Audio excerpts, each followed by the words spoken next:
Alright, part who fucking knows how many, putting up this tree.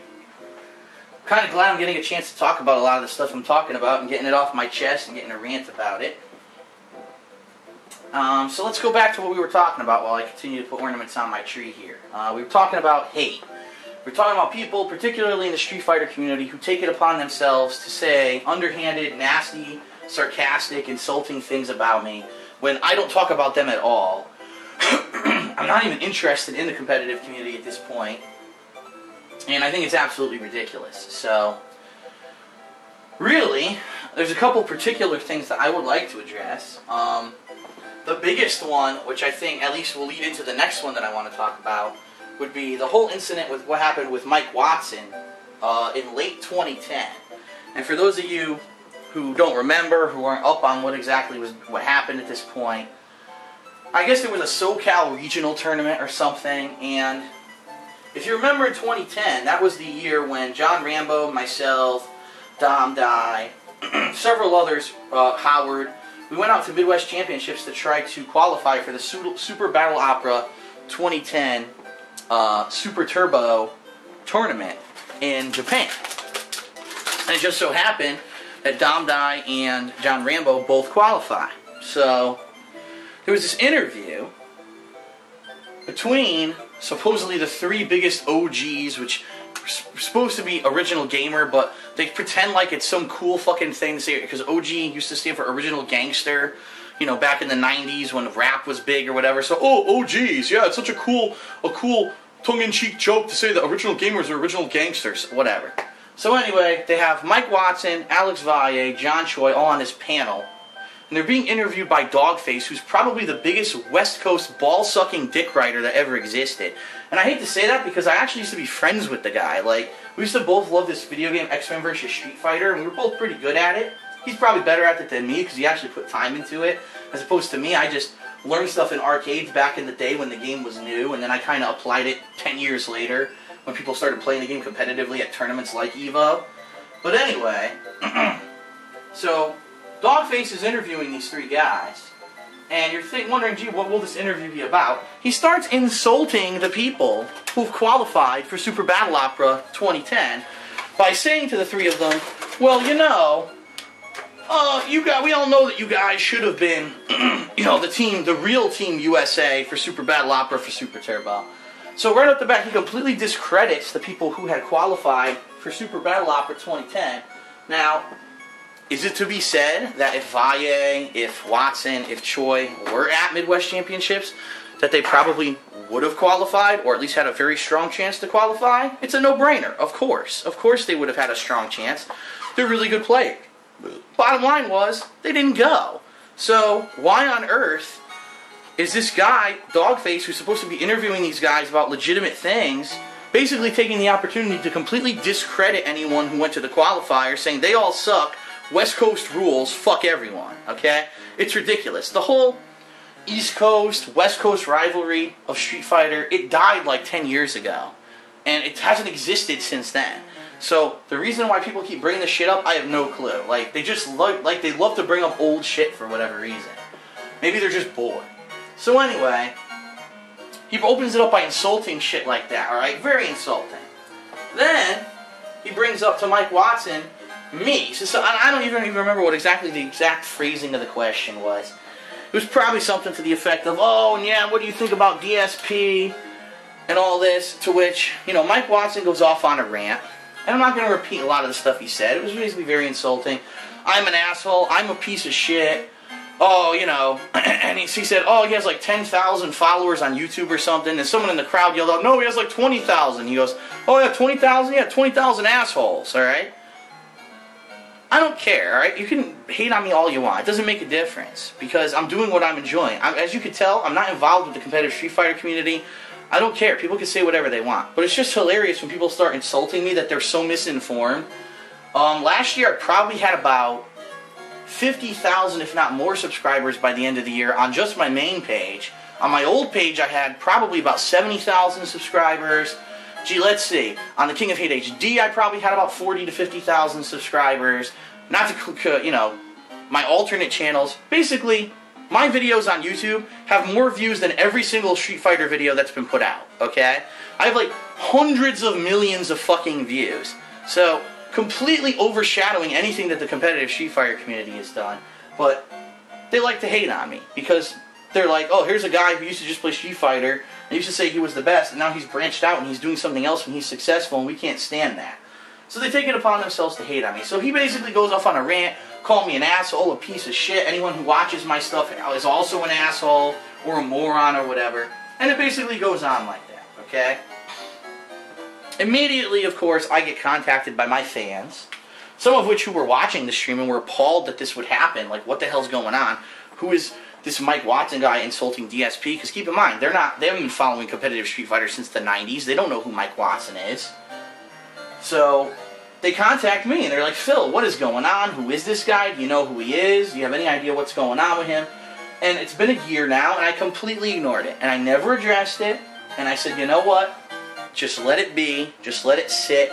There's no reason to get up in arms about it, you know. And this is kind of completely the opposite of the personality I used to have when I was younger and I was into competitive Street Fighter. Back then, I would have fucking flipped. I would have been putting up 100 forum posts on SRK. I would have been doing fucking hate mail campaigns and shit. I would have been doing all kinds of stuff. But I'm not like that anymore. I've grown, I've matured, I've changed.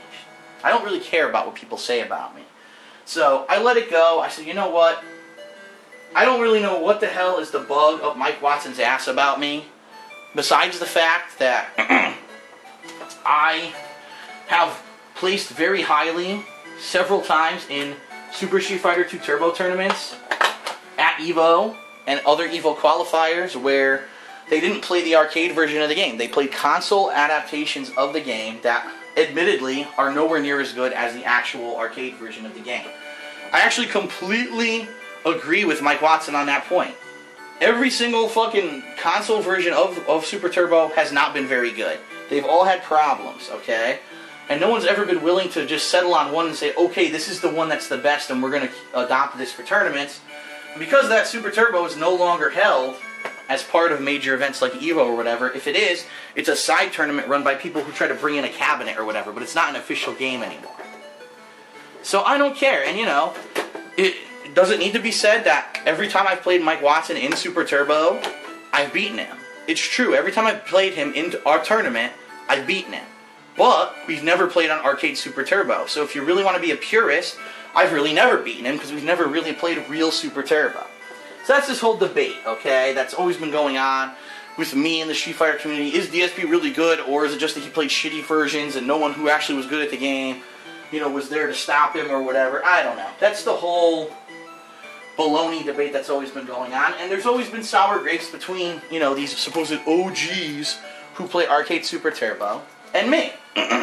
Because I did really well in these console versions of the game, and they didn't, okay? So I let it go. I didn't even address it. I didn't respond to what Mike Watson said. I didn't give a crap. I really didn't. Now, I'm going to tell you something that I have not spoken about at all, and this is what's going to be hilarious when I go to my next point in this whole argument of people who've been hating on me in the Street Fighter community, okay? In, I believe it was late 2010, it was definitely after Mike Watson had done this hateful video about me in this hateful interview.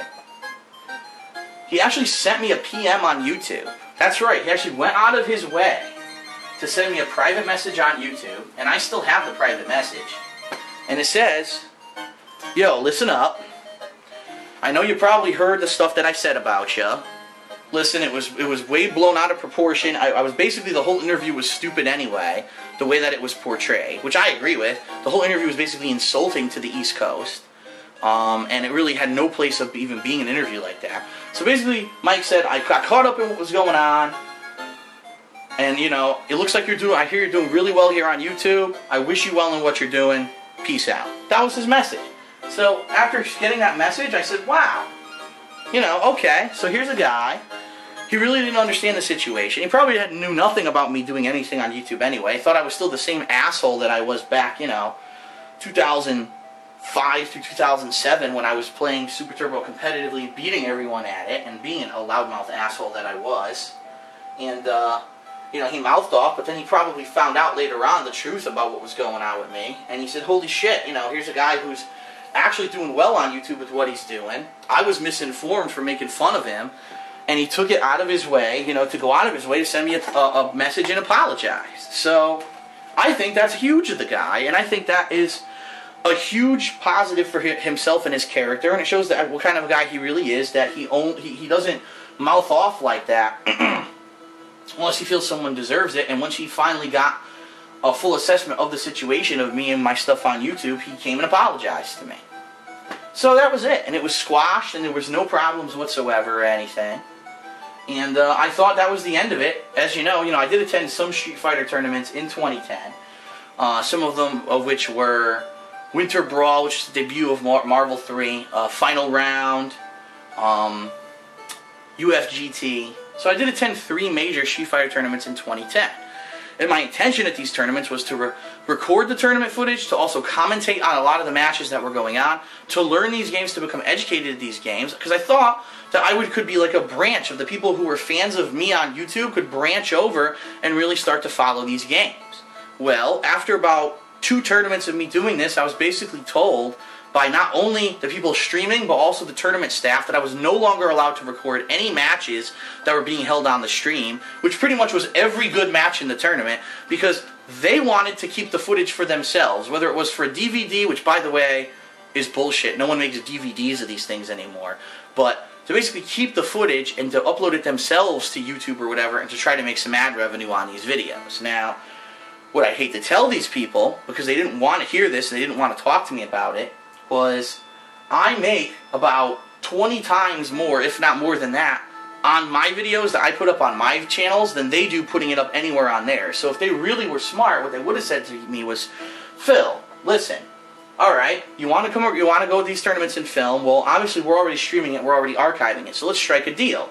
You can film our stream footage and put it up on your YouTube channels, get massive views, get paid for it, and we'll have a business arrangement where we get a cut. And if they had offered that to me, I would have said, absolutely, that makes a huge amount of sense to me. Because I win, you win, we all win. Rather than you making next to no money off of these videos, we can all make a lot of money. But that was never offered, and therefore, here I was sitting at the tournaments. Now keep in mind, a lot of the times I didn't have time to even learn these games very well to be a competitive player. I was going to try to cover the tournaments and record the footage, and I was told I couldn't do it. So I said, fuck it, and I just stopped going to the tournaments. If you're going to be treated like that, I mean, first of all, hate to tell you, no one owns that footage. Any footage that's going on at a tournament is considered public. It's a public display. So anyone can film whatever the hell they want. Now, out of respect to the tournament organizer, if they tell me not to record something, I won't record it. But it is pretty fucked up that no one wants to work with someone like me and speak business sense to me. Instead, they're like, oh, fuck Phil. He's not part of the Street Fighter community. He went to YouTube, so push him out, and we're going to do our own thing and try to blow up on our own, instead of using his already existing, popularity, which would make fucking sense, to try to make some money. So, whatever. They basically pushed me out of filming competitive video game tournaments over the course of 2010 or 2011, and honestly, that's why I stopped attending, because I wasn't, like I said, I made the decision. I didn't want to be a competitive player. I wanted to go to cover these tournaments and get the biggest matches on the web, get them shared, get them massive views, and they just didn't care. These people, they wanted to do their own thing. They wanted to push me out. They didn't want to, again, do the smart business thing and talk to me about possibly sharing the footage and doing stuff like that. So that's what happened, and I stopped attending competitive tournaments in 2011 just for that reason. Okay? Alright, so now we're going to come back again. Yep, we're going to come back again. I'll continue to put ornaments on the tree. And now I'm going to talk about a particular thing that really made no fucking sense that happened this year that I would like to address. Because a lot of people, when it happened, asked me about it, and even I was fucking clueless. So we'll be back.